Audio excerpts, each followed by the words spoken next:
우리 지난주에는 많은 태신자들을 모시고 나왔습니다.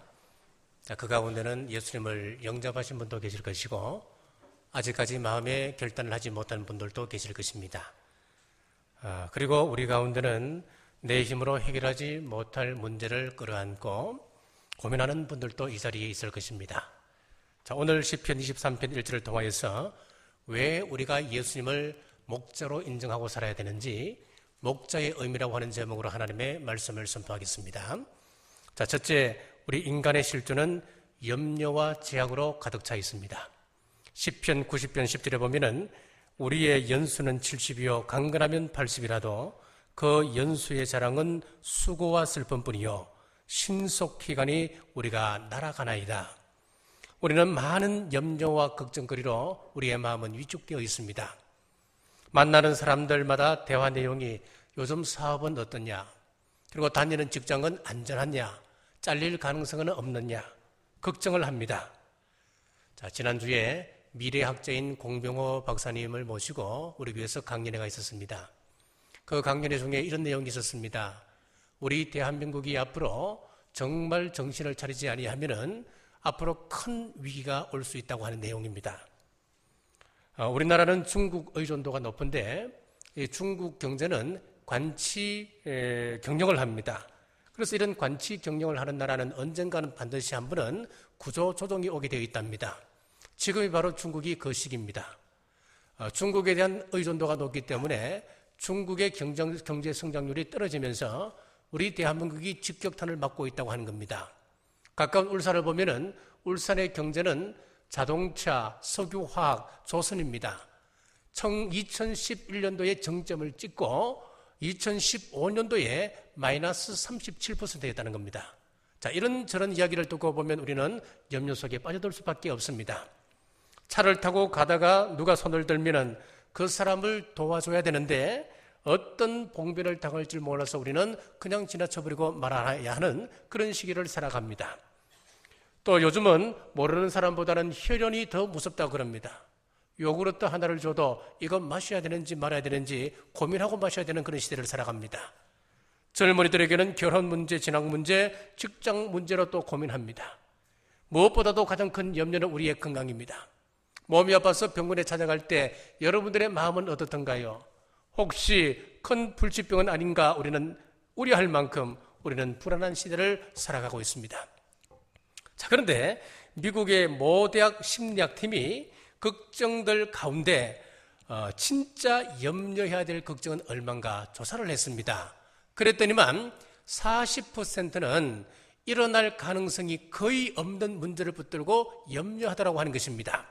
그리고 30%는 이미 지나간 과거를 붙잡고 그 염려를 하고 있다는 거예요. 그러니까 70%는 우리가 염려하지 않아도 될 문제를 가지고 염려하더라고 하는 이야기입니다. 그리고 10%는 건강에 관한 염려였고 정말 우리가 염려해야 될 염려거리는 겨우 8%밖에 없더라고 하는 이야기였습니다. 자, 어느 시골에 열심히 신앙생활하는 여자 집사님 한 분이 계셨습니다. 그 집사님의 얼굴은 항상 수심이 가득하였고 입만 열면 불평이 가득한 사람이었습니다. 그 해에 감자 농사를 지었는데 큰 풍년이 들었습니다. 그래서 그 교회 목사님이 이번에는 이 집사님이 감사하겠지라고 생각하고 신방을 갔더니만 집사님 신방을 가서 이번에 감자 풍년이 되어서 참 감사하겠어요 라고 이야기했더니만 그 집사님이 이렇게 이야기하는 겁니다. 목사님, 작년에는 감자 농사가 잘 못 되어서 썩은 감자가 많이 나왔습니다. 썩은 감자가 많이 나와서 돼지들에게 먹일 양식이 풍부해서 참 좋았는데 올해는 썩은 감자가 없어서 돼지 먹일 것이 없어서 또 걱정입니다 그러는 거예요. 여러분, 우리는 이렇게 습관적으로 염려에 빠져들 때가 참 많이 있습니다. 그러나 어떤 문제도 염려를 통해서 해결할 것은 아무것도 없습니다. 염려는 문제를 풀어주는 것이 아니라 우리의 속만 태웁니다. 오히려 염려하면 건강을 해치지요.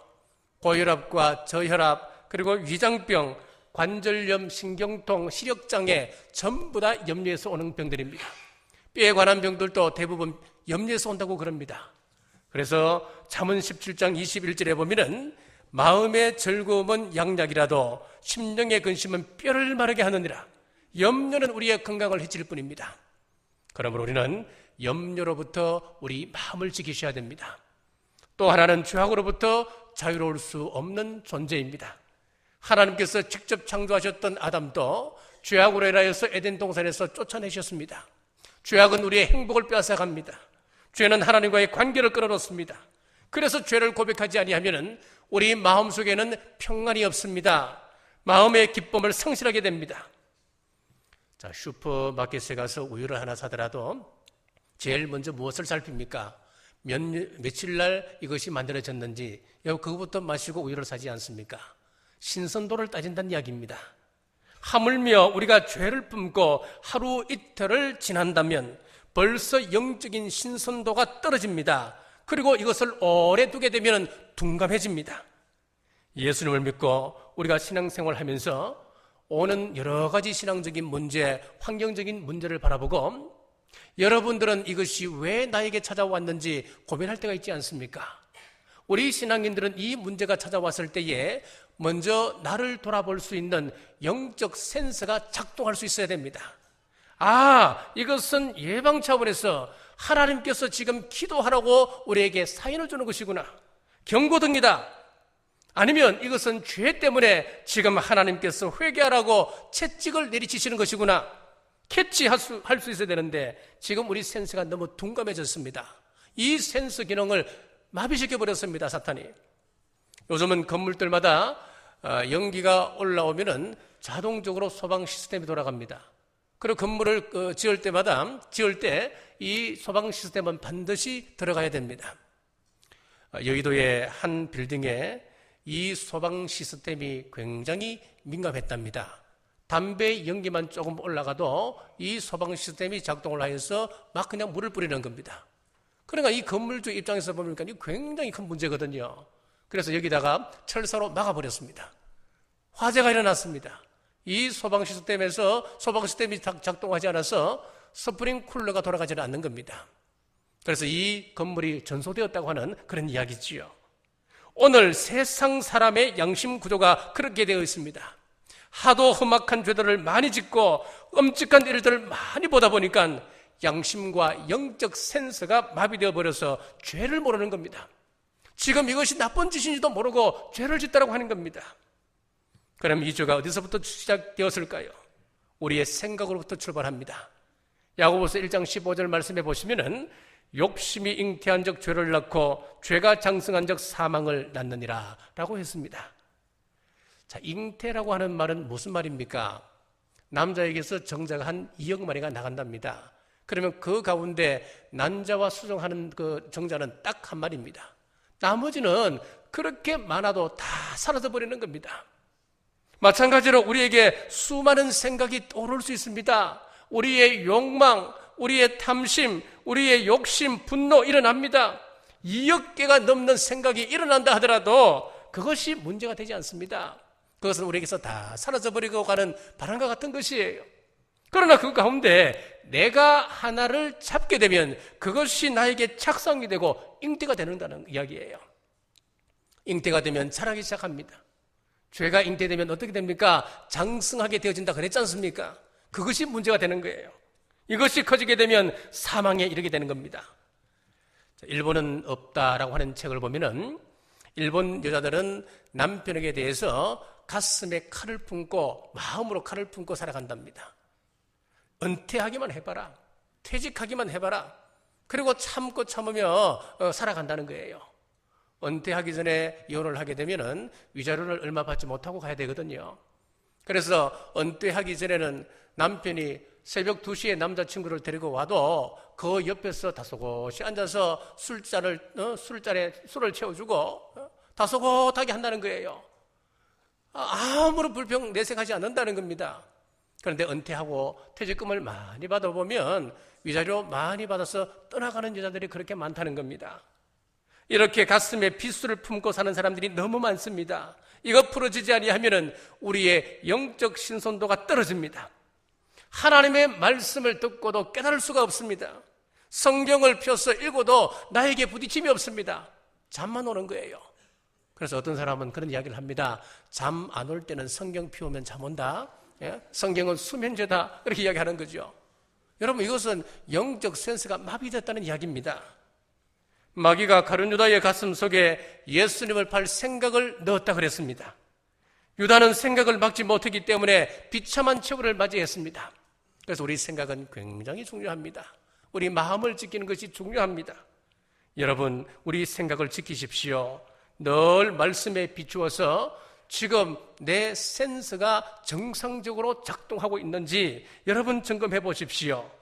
남의 말 내 생각으로 함부로 판단하지 마십시오. 그 사람의 형편을 모르고 우리가 함부로 말할 수 없습니다. 상처 주지 마십시오. 그래서 이사야 55장 7절 말씀에 보면은 악인은 그의 길을, 불의한 자는 그의 생각을 버리고 여호와께 돌아오라 그랬습니다. 자, 빌리 선데이 목사님이 죄에 대해서 아주 단호하게 이런 표현을 했습니다. 나는 죄와 싸우겠다. 발이 있는 한 죄를 걷어차 버리고 내 주먹이 있는 한 나는 죄를 쳐버리겠다. 머리를 갖고 있는 한 나는 그것을 받아버리고 이빨이 있는 한 나는 그것을 씹어버리겠다.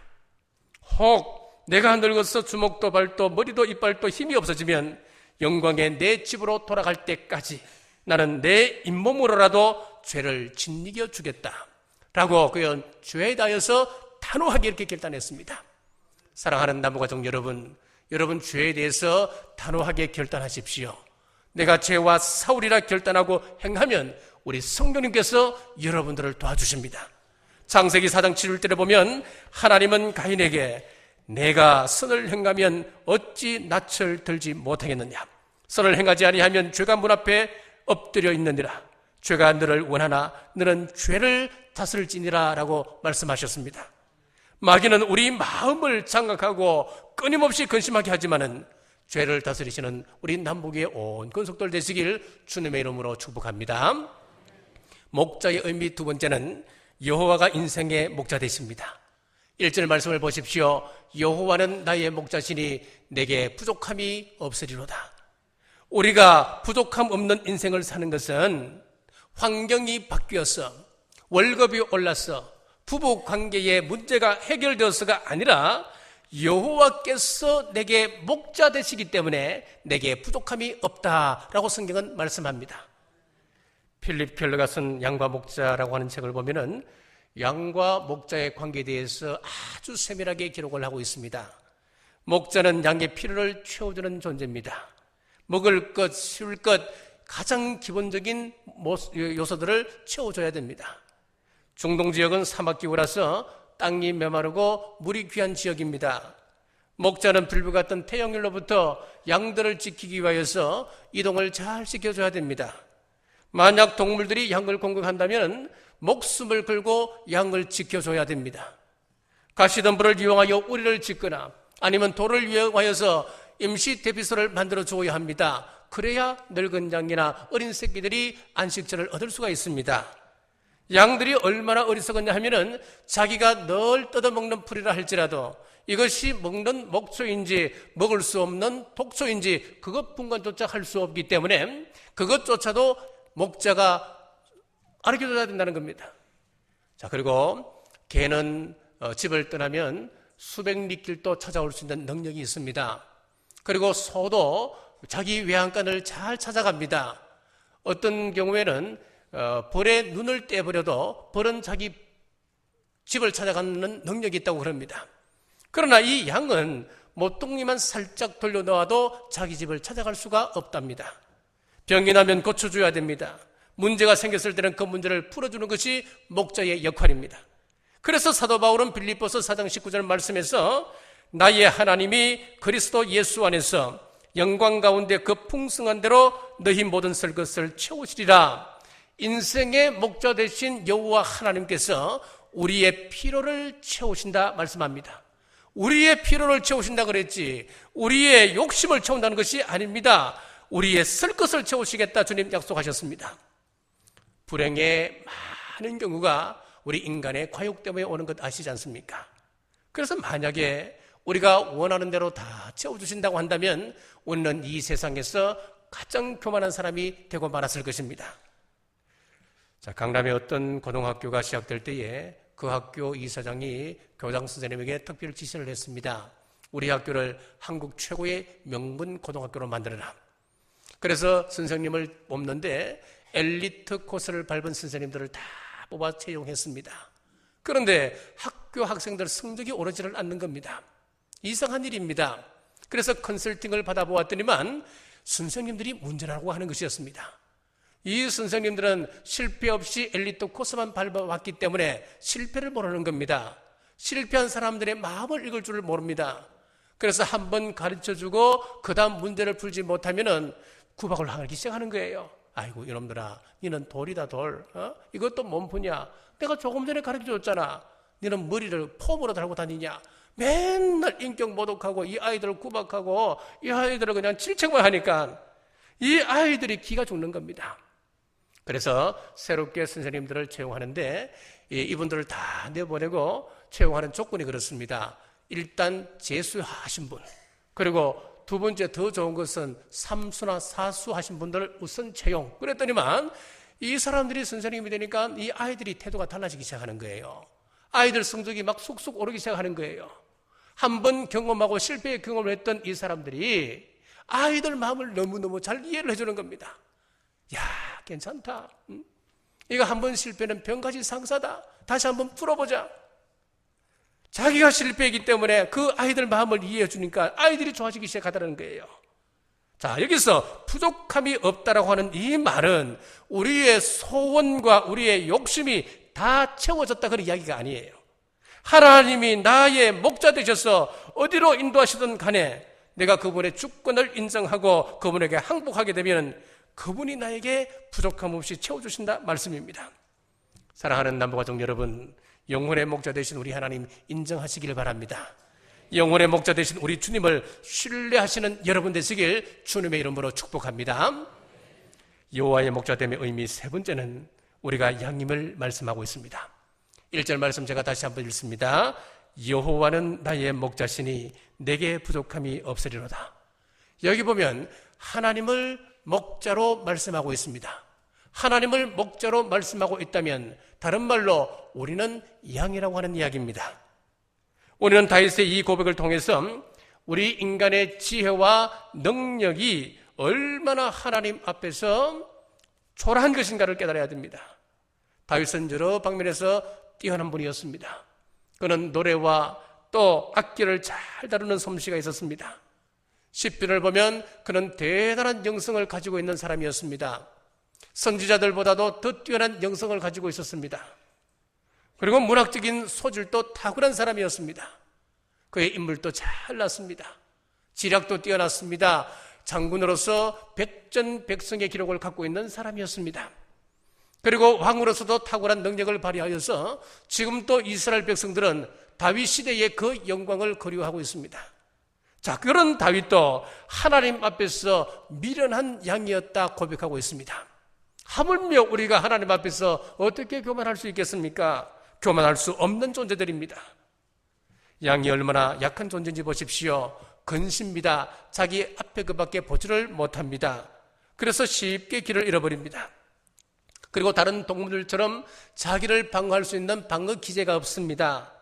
섞은 것처럼 방귀를 뀌어서 위기를 모면한다든지, 사슴처럼 잘 달린다든지, 아니면은 카멜레온처럼 보호색이 있어서 적의 눈을 따돌린다든지, 보호 능력을 다 가지고 있는데 양은 이런 자기 방어 능력이 없습니다.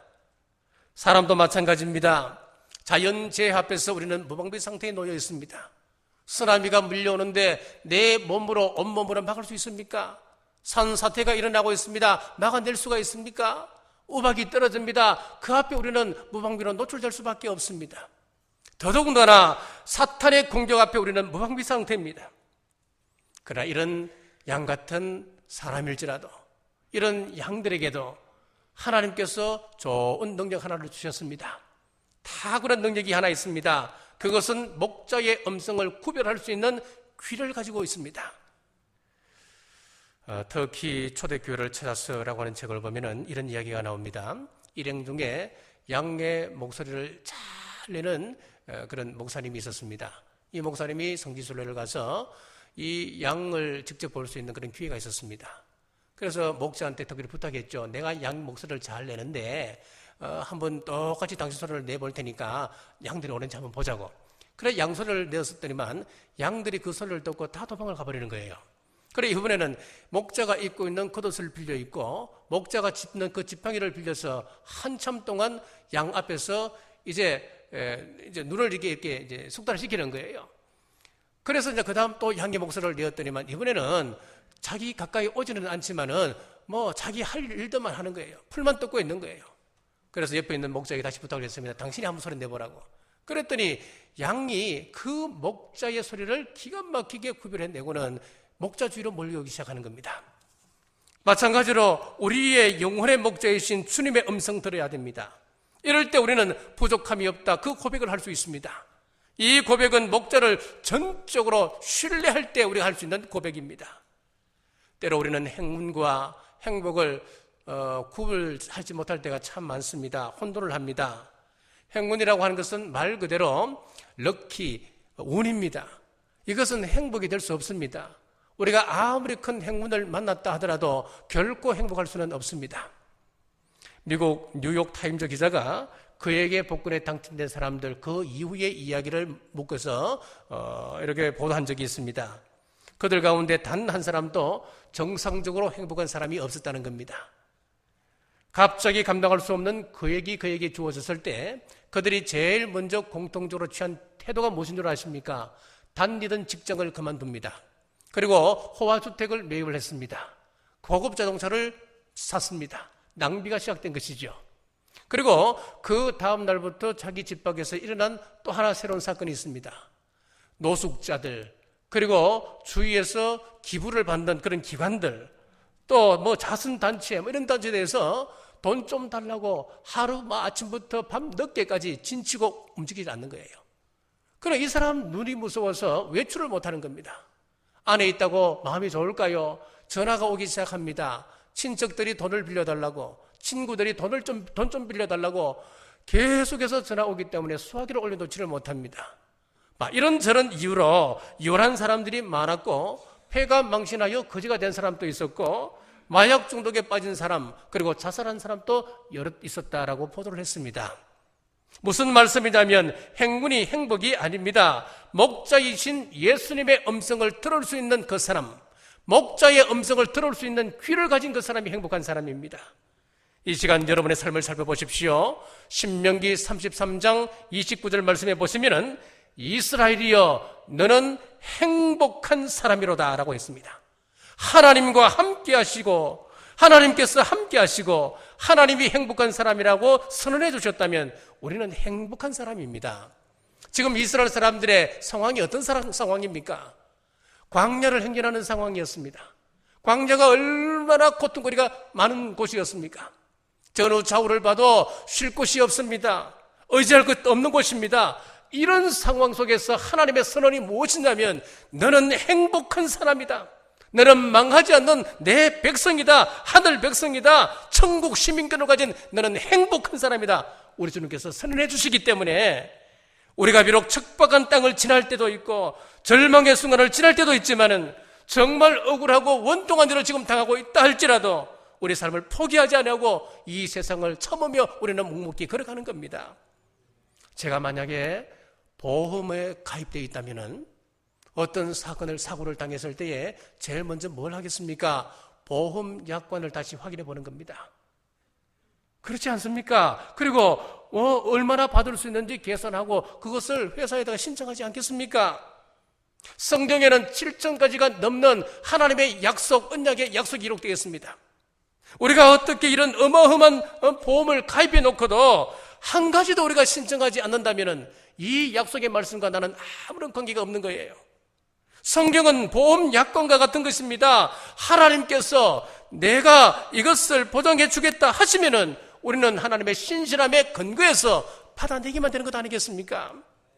문제를 앞에 두고 염려하는 분이 많이 있을 것입니다. 염려하지 마십시오. 하나님의 약속을 붙드십시오. 우리 하나님 실현하시는 거 보셨습니까? 하나님 말씀 이루어지지 않는 것이 있었습니까? 하나님 거짓말하시는 분이 아니십니다.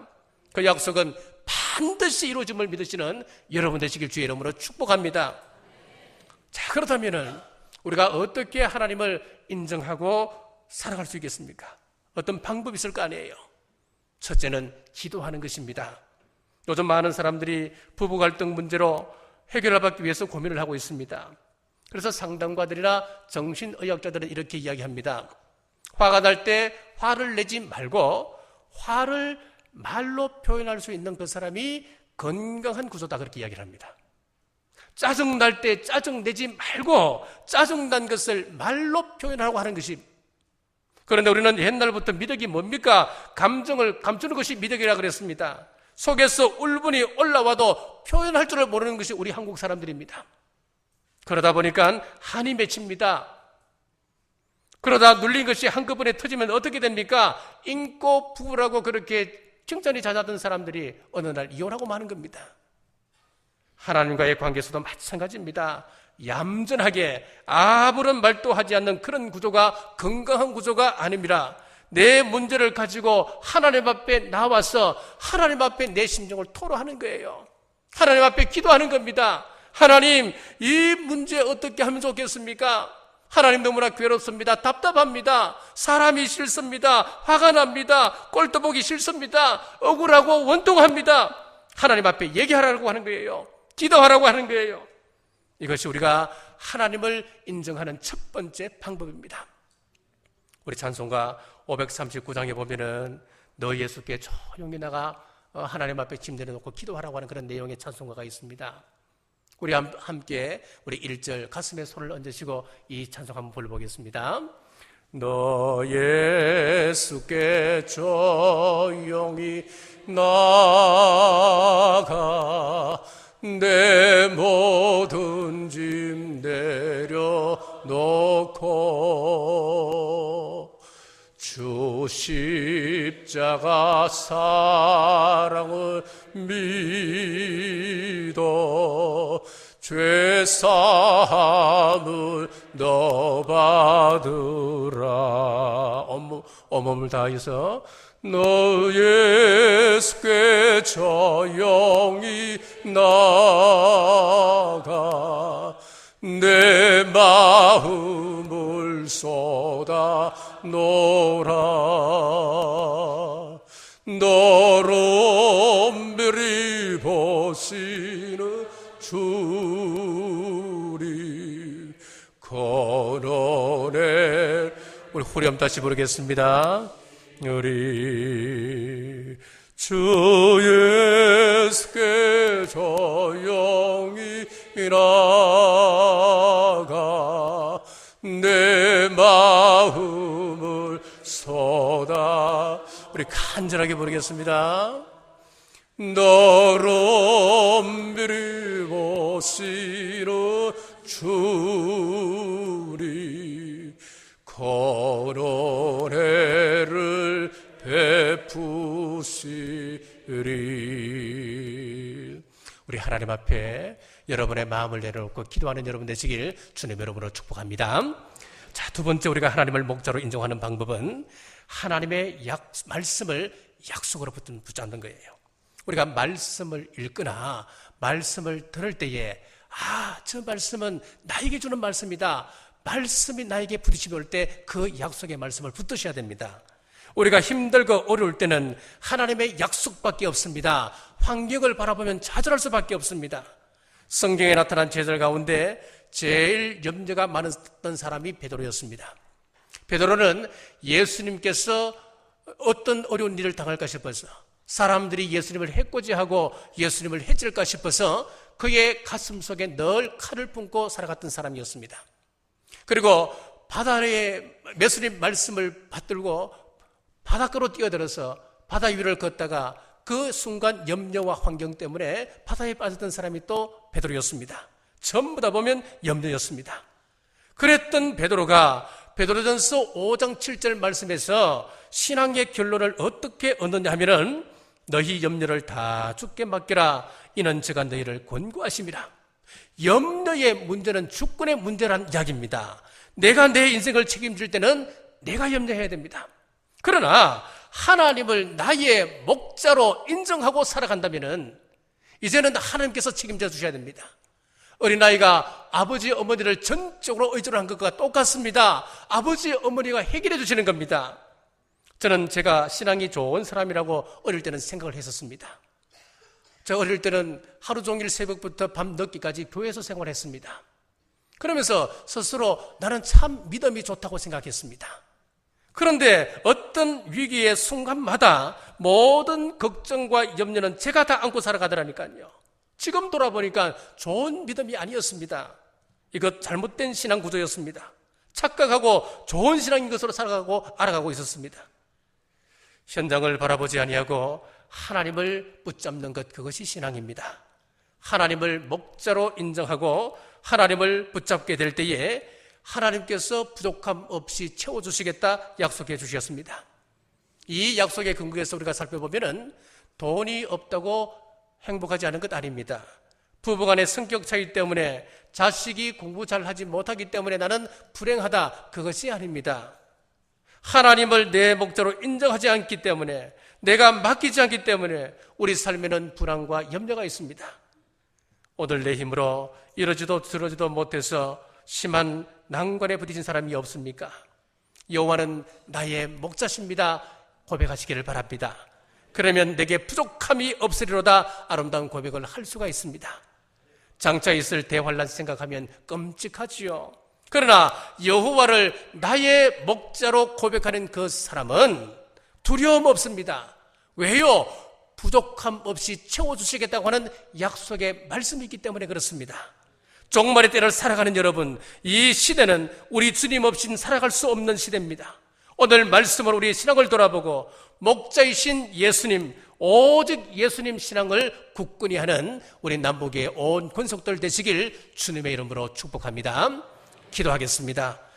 부족함 없게 하시는 아버지 감사합니다. 주님 약속하시는 모든 것들을 다 이해하지는 못하지만은 나의 모든 필요를 채워주신다 하시는 약속을 압니다. 염려를 버리고 이제 주님을 신뢰하길 원합니다. 염려하는 내가 주권을 갖겠다고 하는 것을 의미함을 깨달았습니다. 이제 주님의 양으로서 말씀에 순종하며 끝까지 주님을 신뢰하고 따르기로 결단하오니 주님 나의 주인이 되어주시고 이제후로 나의 인생을 책임져 주옵소서. 예수님 이름으로 간절히 기도드리옵나이다.